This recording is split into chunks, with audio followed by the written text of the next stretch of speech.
What it is, guys, it's your Dino. We're back again with another review, so let's just get into it. This one is for Elex 2. Elex 2 obviously is the sequel to the first game, Elex 1, which is a vintage open world RPG game from the award-winning Gothic and Risen creators Piranha Bytes. And this game was in development by them for quite a while. It just recently came out March 1st. It is in the Elex series and it is published by THQ Nordic.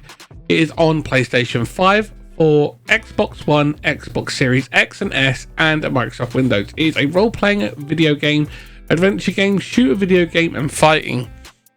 And it's an open-worldy adventure RPG as well. So basically, this game hasn't reviewed very well by major outlets. It's got a 4 out of 10 from IGN.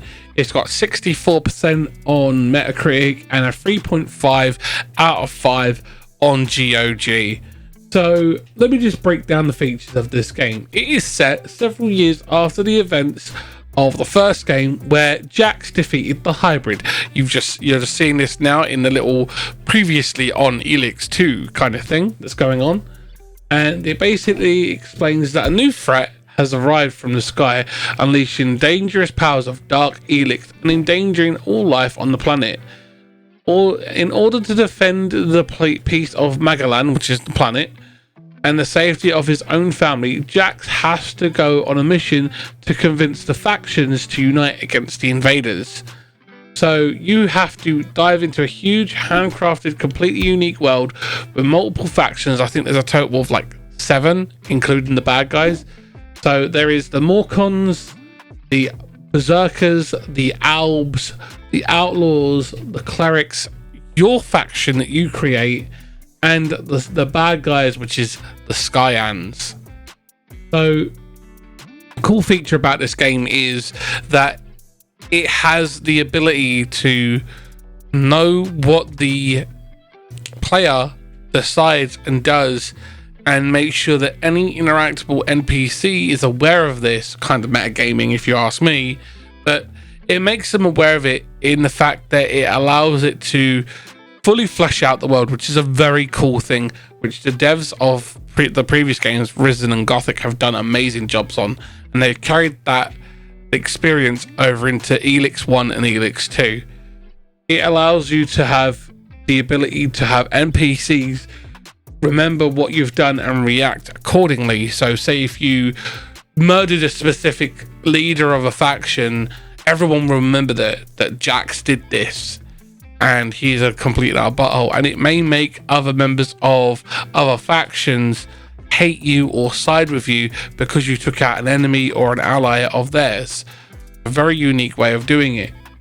It also affects how they'll work as well, and each person that you murder in the game is affecting the whole world's ecosystem at the same time. So if I was to go up and murder, say, my wife in the game and go and murder her, Jax would then be known as a wife murderer, and it will negatively impact the reactions that people will have with him throughout the game. So you can really affect the way that the world plays out, being a complete and utter a-hole, or being a nice guy, or chaotic neutral. It really does play out in a really nice way, and I feel that this is an underrated game because of that fact alone.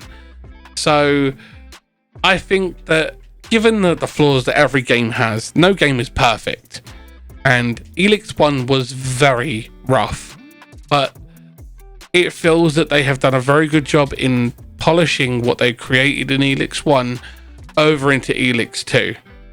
A very big world, it's very engaging. It is a single player game, so you no playing it with your friends, sadly.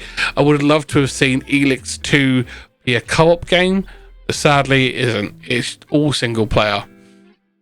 But that's not a bad thing, because a good single player is great. And this game has a lot to do. Once you start off the game and you get through this tutorial stuff, which you're seeing now, and you get past all the talky, and you get into the nitty-gritty of learning about the world and what's available to you, you are bombarded with a butt ton of quests straight out the gate saying you could do this, you could do that, you could do this, you could do that, you could do that. And the cool thing about this game is that you have the control. You can go and do quest X or quest Y, and it will affect the way the game plays. Even the side quests and the outcomes of side quests will affect the game as a whole. And I feel that that is a positive aspect for any open world RPG game that has NPCs who are affected or can affect the events of what you do in that game. And I feel that that is a shining beacon of inspiration to a lot of developers in my book. They should really take note of that kind of mechanic and be aware of that going forward, because I feel that it could really help other action RPGs or open world RPGs like, say, The Witcher 4 or Dragon Age 4 or Mass Effect 4 be aware of this, because it's a system that will allow them to do so much more with a franchise. So even though this game isn't perfect and has bugs and has flaws, it definitely does deserve a play. If you're not going to buy it straight away when it's brand new, definitely recommend picking it up when it's on sale, because games go on sale all the time nowadays, and it's definitely worth picking them up. Both Elex 1 and 2 are great games if you can overlook their flaws, because this game, it has a lot to offer. And while some people may find that overwhelming, if you're an RPG fan, this is definitely a game for you. If you have played the previous ones, please let me know.